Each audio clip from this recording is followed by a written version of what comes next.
সেটার নাম হলো মাছের বড়া, মানে মাছের ডিমের বড়া ভেজে তার সাথে পটল, বেগুন, তেল ঝাল। তো এখন আমি পটল আর বেগুনটা ভাজতে দিয়ে দিচ্ছি। এগুলো ভাজা হয়ে যাক, তখনকার আমি ওদিকে একটা মশলা রেডি করে নিই। দেখে নিই ভাজাটা হয়ে গেছে কিনা। ভাজা প্রায় হয়ে গেছে, এগুলো ভাজা হয়ে গেছে। বেশি একদম হালকা ভাজলেও হবে, খুব বেশি কড়কড়া করে ভাজার দরকার নেই।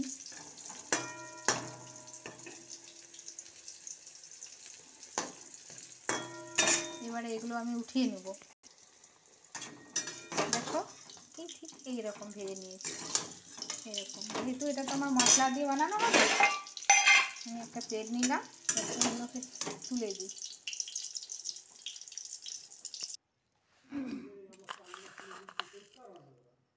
কালো জিরে, সাদা সর্ষে,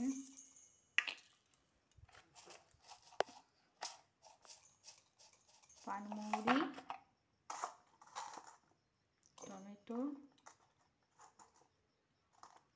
কাঁচা লঙ্কা, পেঁয়াজ, আদা, রসুন। পেঁয়াজ, আদা, রসুন একটা পেস্ট বানাবো। ফোড়ন, শুকনো লঙ্কা, তেজপাতা,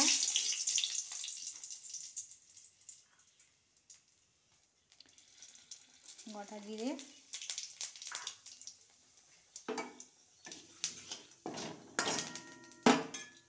এবার দিয়ে দেবো ওই পেস্টটা।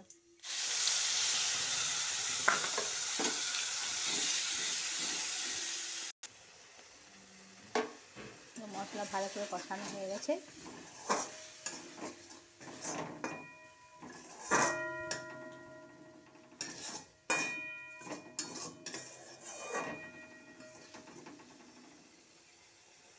খুব সুন্দর একটা সেন্ট উঠছে।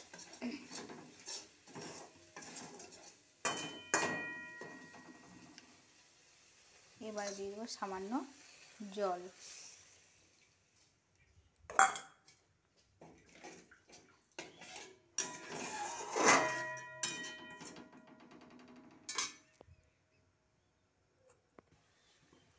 ঝোল ফুটে গেছে, এবার দেবো লবণ, অল্প একটু চিনি,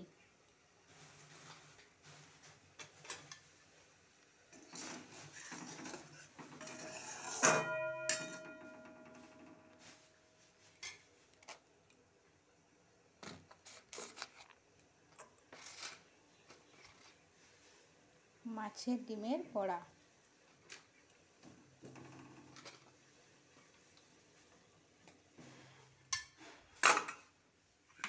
আর দিলাম পটল,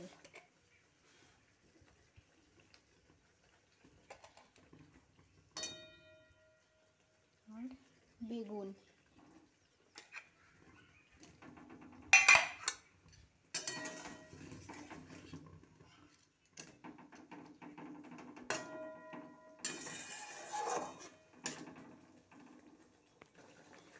ঝোল ফুটে উঠেছে, এবার দিয়ে দিলাম হালকা গরম মশলা।